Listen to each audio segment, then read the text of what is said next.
Welcome back to the Renewed Mama podcast. I'm Kimberly Mutar, and I've got important, time-sensitive information to bring to you.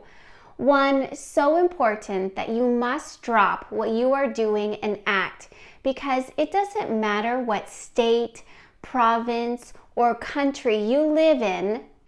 This affects us all. Our autonomy, the authority over our own selves, our ability to self-govern may be given away by President Biden and Justin Trudeau. You must listen to this, share this with family and friends because they probably are unaware that this is about to happen, and you must act now by contacting everyone in public office. What we have is Dr. Yuval Noah Harari, the top advisor for Klaus Schwab, who wrote The Great Reset, who is praised by Obama, Zuckerberg, and Bill Gates. This Yuval Noah Harari said, ideally, the response to COVID should be the establishment of a global healthcare system, a basic healthcare system for the entire human race. When they say global healthcare system, they are talking about surveillance. He said, when people look back, the thing they will remember from the COVID crisis, this is the moment when everything went digital. We agreed to be surveyed all the time. And maybe, most importantly of all, this was the moment when surveillance started going under the skin. If you take into account the healthcare measures carried out over the past 2 years that crippled and shut down American and Canadian businesses, locked people in their homes, did not actually address the nurse shortage, rather fired them for not complying, kept children out of the classroom, held people in fear because of their false narrative through all media sources, and put good, faithful employees on forced, unpaid leave of absences because they made their own choice of what they would put into their bodies. And now we are on the brink of a basic healthcare system for the entire human race. This impacts 99.4% of the population of the world. That doesn't exclude us. That means you, me, and our children and our children's children. It's time for some Paul revering, as Clarke says.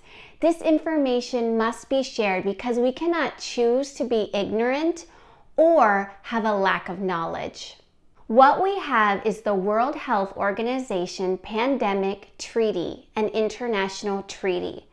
A vote will take place in Geneva, Switzerland, May 22nd through 28th at the World Health Assembly, which is the governing body of the World Health Organization, the W.H.O. They are handing over the sovereignty over healthcare decisions of 193 nations under the United Nations to the World Health Organization.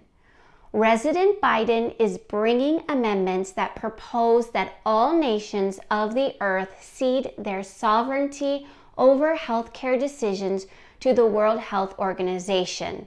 This means that the WHO Director General Tedros has permission and power to declare health emergencies or crisis in any nation. Who is the WHO and who is Tedros?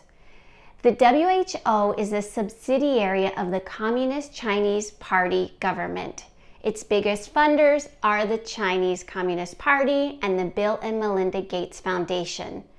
None of us elected or voted for the WHO, which is run by Dr. Tedros, who is a Marxist communist who was in a lot of trouble in Ethiopia. He's not a doctor or a scientist, but was put into the WHO in 2017 by the Chinese Communist Party. And in 2022, he was re-elected to run the WHO without any opposition. This World Health Organization Pandemic Treaty, an international treaty to be agreed upon on May 22nd through 28th at the World Health Assembly in Geneva, Switzerland, is transferring sovereignty over healthcare decisions of all nations over to the World Health Organization. This means that Tedros would be the one to announce if there is any pandemic of any kind, whether potential or actual. This is in Article 12, Section 2. This would then trigger any nation involved in the WHO to be forced to comply with their regulations, ceding their sovereignty to one government world control through the WHO to fight a pandemic. What this means is that the WHO would have decision-making authority to intervene in the government of any nation of the world, including the United States and Canada, without the nation's permission. Authority to impose lockdowns, passports, mandates for whatever pretext they want. They don't have to show data of a pandemic. If the country does not comply with the WHO's rules, they have a list of plans including warfare, sanctions, and invasions against that country. So even if the singled out nation does not agree that there's a pandemic and there is no obvious causes, they will still have to comply with the WHO. This World Health Organization pandemic treaty and international treaty will bring one global government. It's the biggest global power grab. The Great Reset is here as early as May 22nd through 28th and officially in November of 2022. The Biden administration crossed out the important restriction in this treaty that reads, "The WHO shall consult with and attempt to obtain verification from the state party in whose territory the WHO is alleging this is occurring." He changed it to be that the WHO Director General, currently Tedros, can declare health emergencies or crises in any nation without the country agreeing or having time to show proof against it. This supersedes any nation's or state's health advisor's recommendations and can shame, harm, lock down, and cause financial harm to any who does not comply with the WHO. These regulations are binding instruments of international law entered into force. That would mean the United Nations military or police arm could ensure that protocols are being followed. This does not matter where you stand on the pandemic, the vaccines. What matters here is your freedom, our countries, provinces, states, individual freedom to choose how they handle the pandemic based on their own people and their own good. Who's to say that they can't call anything a health emergency? Biden gave these proposed amendments to the WHO on January 18th. No one knew this until April 12th. Less than a month ago, the Biden administration posted these amendments. This is being voted on next week, May 22nd through 28th.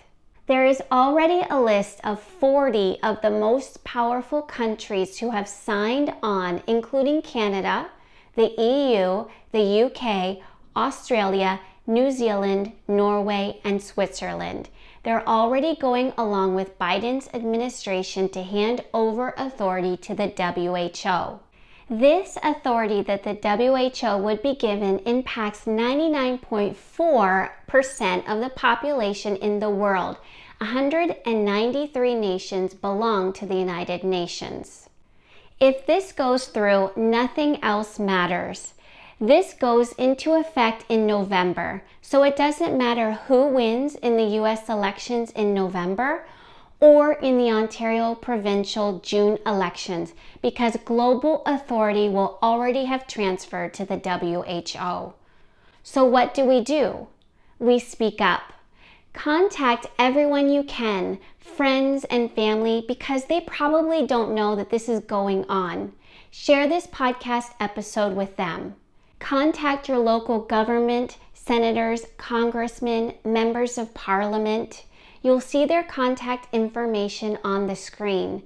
Kevin McCarthy in the Minority Leader of the House of Representatives in the United States, Mitch McConnell, Leader in the Senate. Call or write to the U.S. Attorney General. Write to your members of Parliament. If you would like a template letter for emails, I'll be happy to email you one. I have one for the United States. I'm working on putting one together for Canada. It says, I'm calling to inform you that evidence has been revealed that has exposed a blatant power grab by the World Health Organization. Delegates to the 75th World Health Assembly must be stopped from voting to hand over the sovereignty of the United States and all the other nations of the world to the WHO. I will call to your attention to the amendments to Article 12, Section 2, 3, and 5. Please be aware that these amendments are scheduled to be voted on this May 22nd through 28th. The end result of this would be the transfer of United States sovereignty over to the WHO and the beginning of a one world government. Please also realize that it is a criminal offense to keep secret any plots against the United States. If you have any questions, you should contact James Roguski, who is the person who revealed this information. He can be reached at 310-619-3055. I request that you take action immediately and respond to me as soon as you've done so. Let me know what actions you have taken to address this potentially treasonous act. Anyone running for a public office right now, if they are not speaking out against this and calling out criminals like Biden and Trudeau, either they are ignorant, they have a lack of knowledge, they're just not aware of this, or they are in on it. They are willing to comply and to hand over our sovereignty and our freedom of the United States and of Canada. They are not fit to be reelected. I cannot find anyone in Canada speaking out against this. If you know of some, would you leave a note in the comments? I want to hear what they are saying. Request that the United States and Canadian provinces must preemptively nullify any WHO internal pandemic regulations. Demand that they drop these amendments and refuse to give U.S. and Canadian sovereignty away. Why are we not calling for an impeachment for Biden and Justin Trudeau, who would sell us out, defy our constitutional freedoms and Charter of Rights freedoms? If you don't believe me or doubt that this could ever be approved, don't take my word for it. I've listed several podcast episodes you can watch or listen to in the show notes. If there is one that you do listen to, it has to be the Flyover Conservatives full interview with Clarke, 10 Truth Bombs, W.H.O. treaties. Do not miss his 10 Truth Bombs. It will be a shocker. But you must know that Dr. Yuval Noah Harari, Klaus Schwab, and those associated with the World Health Organizations have planned. It is evil. They hate God. They think that they are divine gods of planet Earth with the power of creation and destruction. They want to put technology into your brain to control your thoughts because they feel you are hackable animals and are doing it right under your nose. Don't choose to be ignorant. Speak out now.